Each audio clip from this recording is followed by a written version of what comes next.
Bab 1081. Pousan Aesnian. Suami. Di kamar tidur Hailey Ye memandang Louis Lu dengan penuh kasih sayang. Dengan ekspresi lembut, suaranya yang lembut masuk ke telinga Louis Lu, membuat Louis Lu terpesona dengan seorang wanita cantik di pelukannya. Louis Lu tidak bisa menahan nafas. Tidak tahu sudah berapa lama bisa memiliki kedamaian seperti itu. Melihat wanita cantik di pelukannya, Louis Lu dengan lembut menciumnya. Hailey Ye berbisik di telinga Louis Lu, "Suamiku, berjanjilah padaku kalau kamu tidak akan pernah meninggalkanku lagi." Louis Lu menutup matanya dan menjawab, "Aku berjanji padamu. Sejak perpisahan terakhir, sekarang aku merasa sangat bahagia." Hailey Ye memandang Louis Lu dengan penuh kasih sayang. Kenangan itu terus bergema di benaknya, "Suamiku, jika suatu hari, selain kami bertujuh, kamu bertemu orang yang kamu suka, apakah kamu akan melakukannya lagi?" Louis Lu menggelengkan kepalanya, "Kalian saja sudah cukup." Hailey Ye tersenyum dan berkata, "Baguslah, baguslah. Kalau tidak, aku akan membuatmu menjadi markili kedua." Sudut mulut Louis Lu berkedut. Kakak pertama adalah kakak pertama. Masih tetap mendominasi. Tapi setidaknya, cemburunya jauh lebih baik. Kalau begitu, biarkan aku mencintaimu dulu. Seperti musim semi telah tiba. Keesokan harinya, dini hari, Hailey Ye mengerutkan kening, wajahnya pucat. Dia berdiri dengan lemah dan jatuh ke lantai lagi. Mendengar gerakan tersebut, Louis Lu langsung membuka matanya dan membantu Hailey Ye berdiri. Melihat ekspresi lelah Hailey Ye, Louis Lu segera bertanya, "Hailey, ada apa denganmu? Apakah ini karena aku tadi malam?" Hailey Ye memberi Louis Lu tatapan marah, "Kamu masih berani bicara?" "Tidak. Aku merasa tubuhku seperti tidak memiliki kekuatan sama sekali. Sama sekali tidak ada hubungannya denganmu. Sepertinya ada masalah dengan jiwa dewa." Louis Lu yang masih agak terlena di hatinya, tiba-tiba mengubah ekspresi wajahnya. Dia merasakan jiwa dewa Hailey Ye. Terkejut menyadari kalau jiwa dewa Hailey Ye sebenarnya sedikit demi sedikit menghilang. Louis Lu yang panik dengan cepat memanggil Kak Naga, "Kakak Naga. Coba lihat apa yang terjadi. Apa yang kamu rasakan?" Jiwa dewa Hailey menghilang. Kak Naga melirik Hailey Ye dan memaki Louis Lu, "Dasar kamu bocah. Tidak bisakah kamu mengendalikannya? Kamu tidak tahu bahwa wanitamu tersisa jiwa dewa terakhir. Kalian berdua masih begitu agresif. Hei, anak muda memang tidak bisa mengendalikan diri." Kak Naga memandang Louis Lu dengan tak berdaya. Kemudian melambaikan tangannya, "Dalam kondisi seperti ini, aku juga tidak punya cara." "Apa kamu ada cara?" Raja Siluman Qinglong tidak bisa menahan tawa dan berkata, "Kak, beraninya kamu membicarakan orang lain. Bagaimana denganmu pada saat masih muda? Kamu jauh lebih ganas daripada Louis Lu. Aku bertanya padamu, apakah ada cara? Mengapa kamu malah membicarakanku?" Kak Naga meraung. Raja Siluman Qinglong tertawa, "Ada cara. Yaitu bola jiwa." "Bah, aku tahu." Kak Naga berkata dengan marah. "Apakah kamu tidak tahu seberapa jauh dari ibu kota? Ketika bola jiwa tiba, gadis ini akan menghilang. Dan bahkan lebih.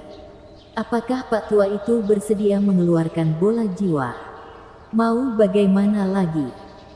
Kak Naga memutar matanya, "Apakah ada cara untuk menstabilkan jiwa dewa gadis ini terlebih dahulu?" Raja Siluman Qinglong merenung sejenak dan menjawab, "Orang lain mungkin tidak mempercayainya. Tetapi boneka wanita ini benar-benar memiliki cara. Boneka wanita ini memiliki fisik yang istimewa.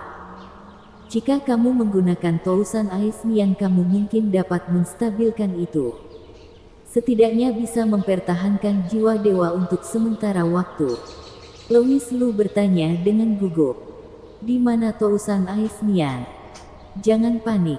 Tunggu Kak Joksel bicara dulu, kata Kak Naga. Tousan Aismian bukanlah harta langka di wilayah ras siluman kita. Di Gunung Wuliang ada Tousan Aismian. Hanya saja ras siluman kita tidak bisa memasuki Gunung Wuliang. Raja Siluman Qinglong terus menjelaskan, ini adalah aturan Raja Siluman. Tidak ada yang bisa kami lakukan. Jadi kami hanya bisa mengandalkan manusia untuk pergi ke Gunung Wuliang. Di mana Gunung Wuliang? Aku akan pergi sekarang. Melihat tubuh lemah Hailie, Louis Lu buru-buru berkata, tidak bisa menunggu lagi. Apakah Gunung Wuliang jauh dari sini? Kak Naga menggelengkan kepalanya, tidak jauh. Tapi agak merepotkan jika kamu pergi sendiri. Kenapa? Louis Lu bertanya. Naga King menjelaskan, ada 2 pintu masuk ke Gunung Wuliang. Tetapi hanya ada 1 pintu masuk yang dapat memasuki Gunung Wuliang dengan mulus, yaitu 1 pintu kehidupan dan 1 pintu kematian. Jika kamu memasuki gerbang kehidupan, kamu bisa mendapatkan Tousan Aismian. Tetapi jika kamu memasuki gerbang kematian, kamu akan mati tanpa kehidupan. Jadi paling tidak perlu 2 ras manusia yang dapat dipercaya. Kemudian pergi ke Gunung Wuliang bersama untuk mengambil Tousan Aismian. Jika kamu sendiri, kamu pasti akan memasuki gerbang kematian. Louis Lu menggertakkan giginya dan menjawab tanpa berpikir. Tidak apa-apa. Aku tidak takut. Hailie berkata dengan prihatin, suamiku, karena ini masalahnya. Tidak apa-apa jika tidak pergi. Aku lebih suka jika jiwa dewaku menghilang daripada membiarkanmu mengambil risiko seperti itu. Louis Lu berjalan ke arah Hailie dan membelai rambut panjang Hailie. Jika kamu pergi, apa gunanya aku hidup? Suami aku. Oke, tak perlu dikatakan lagi. Aku sudah memutuskan untuk pergi. Kak Joksel, tolong tunjukkan aku jalannya. Louis Lu berkata dengan tegas, aku harus pergi. Oke. Naga King sedikit mengangguk. Tunggu. Kakak Louis Lu. Aku akan menemanimu dalam perjalanan ini. Bukankah selama 2 orang pergi bersama, akan selalu ada 1 orang yang bisa mendapatkan kembali Tousan Aismian? Suara yang familiar terdengar. Kemudian Hien Song masuk dari pintu. Naga King melirik Hien Song dan menjawab, benar. Hien Song berkata belak-belakan, kalau begitu Louis Lu pergi saja bersama denganku.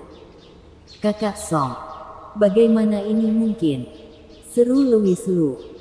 Hien Song menggelengkan kepalanya dan berkata kepada Louis Lu, kenapa tidak?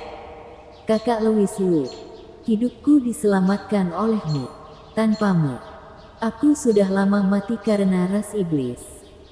Selain itu, ini terkait dengan adik ipar perempuan. Kamu terus memanggilku Kakak Song. Dan ini juga tanggung jawabku. Louis Lu ingin mengatakan sesuatu tetapi berhenti berbicara. Mengangguk, Kakak Song. Terima kasih. Hien Song menepuk bahu Louis Lu, kita bersaudara. Mengapa kamu mengatakan itu? Naga King memandang mereka berdua dan mengangguk puas. Gerbang kehidupan dan kematian Gunung Wuliang masing-masing terletak di paling timur dan paling barat. Dan ada laut tak terbatas di antaranya. Kakak Song, tingkat kultivasimu masih rendah. Jadi aku akan membawamu ke Gunung Wuliang. Saudara Louis Lu, di ujung paling timur Gunung Wuliang, ada kapal feri yang didirikan oleh ras siluman. Kamu bisa pergi ke sana dengan perahu. Naga King menjelaskan, bagaimana? Naga King melirik Kak Naga. Kak Naga mengangguk puas, tidak masalah. Kalian berdua harus bersiap untuk mati. Naga King dan Kak Naga saling memandang dan tidak banyak bicara. Bersambung.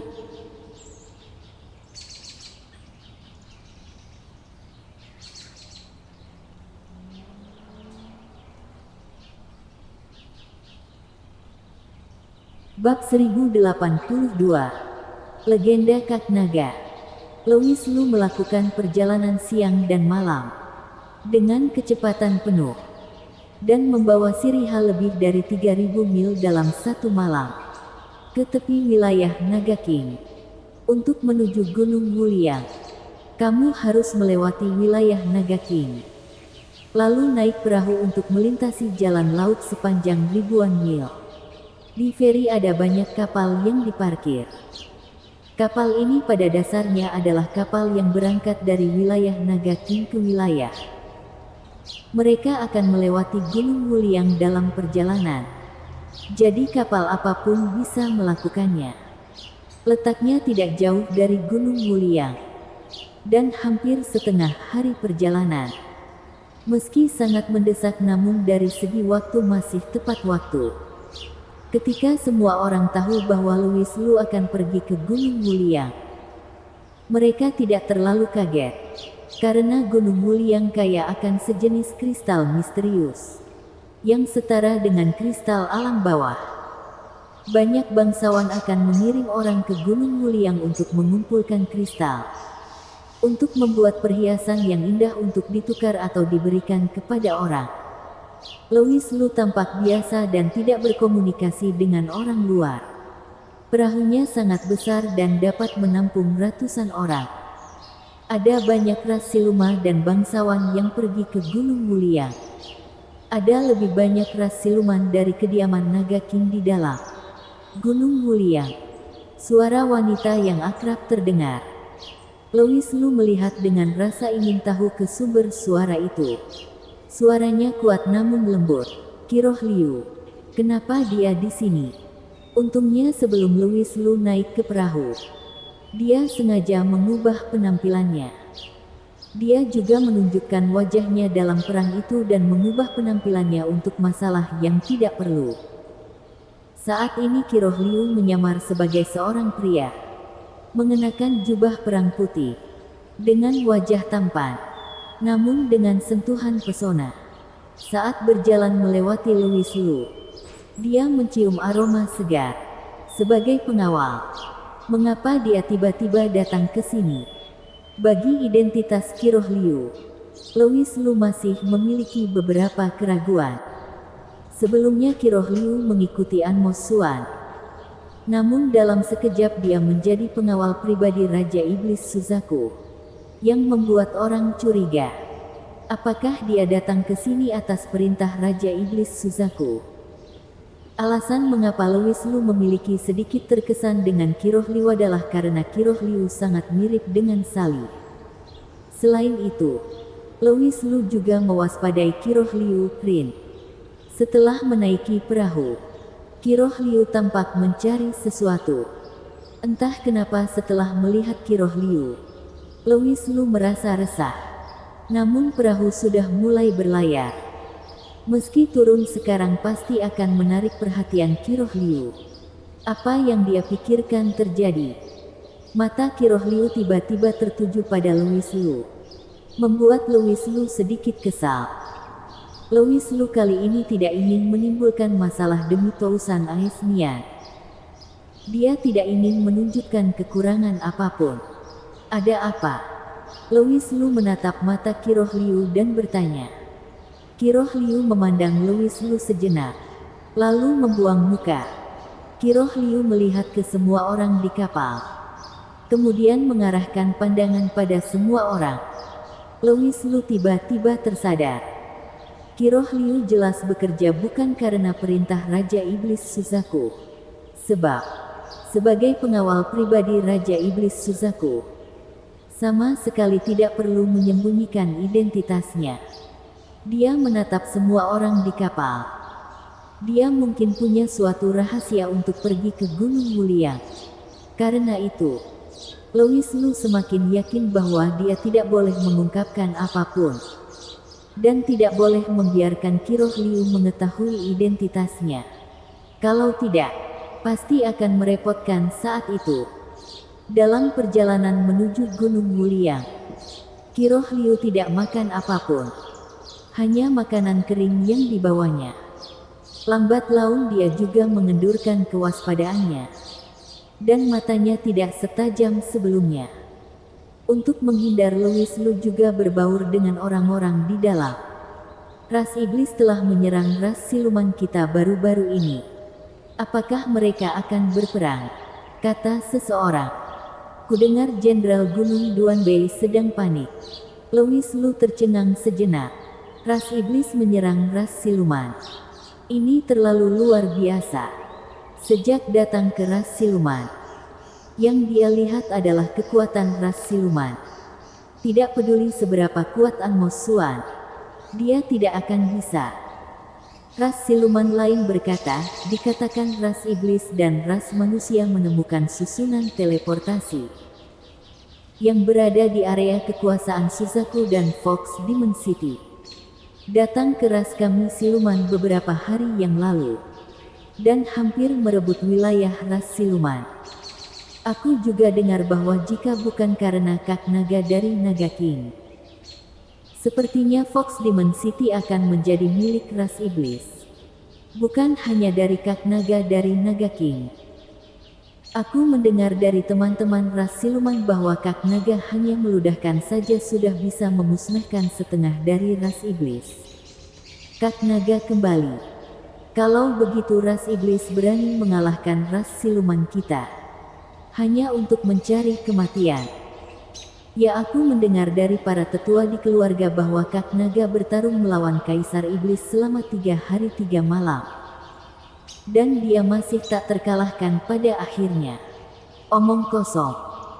Tetua keluargaku mengatakan bahwa 7 Raja Iblis mengejar dan ingin membunuh Kak Naga. Tapi pada akhirnya mereka juga gagal. Versi yang aku dengar berbeda. Kenapa aku malah mendengar kalau Kak Naga memperkosa putri Raja Siluman? Louis Lu tersenyum kecut di dalam hati. Namun menurut mereka, Kak Naga masih memiliki posisi penting di ras siluman. Pada saat ini, Louis Lu merasakan aura pembunuh yang tajam. Louis Lu terkejut. Mata Kiroh Liu tertuju pada Louis Lu, dan dia berjalan ke arah Louis Lu. Dalam sekejap, pikiran yang tak terhitung jumlahnya melintas di benak Louis Lu. Dia sudah mengetahui identitasku. Dia ingin membunuhku. Dalam hal ini, dia pasti memiliki rahasia yang tidak diketahui siapapun. Louis Lu cukup percaya diri dengan caranya menyembunyikan auranya. Jika dia benar-benar ditemukan, dia akan dapat melarikan diri. Tapi itu terlalu memakan waktu. Bisakah aku berbicara? Louis Lu bergumam di dalam hatinya. Tetapi di permukaan dia menunjukkan ekspresi tidak senang. Tidak ada waktu. Kiroh menempelkan wajahnya ke telinga Louis Lu dan berbisik di telinga Louis Lu, aku menyarankanmu untuk lebih patuh. Jika tidak, di lautan tak terbatas ini, bahkan jika aku membunuhmu, tidak ada yang akan tahu. Percayalah, sama sekali tidak mungkin kamu bisa melarikan diri. Kekuatan tak terlihat mengikat Louis Lu secara instan. Louis Lu tidak siap, jadi kekuatan di tubuhnya sedikit ditekan. Ekspresi Louis Lu berubah. Apakah kamu mengenaliku? Kiroh mencibir dan berkata, Louis Lu, pria sepertimu, ye, bau badanmu membuatku mual. Jika bukan karena, lupakan saja kamu ikut aku. Aku berjanji tidak akan menyakitimu. Bersambung.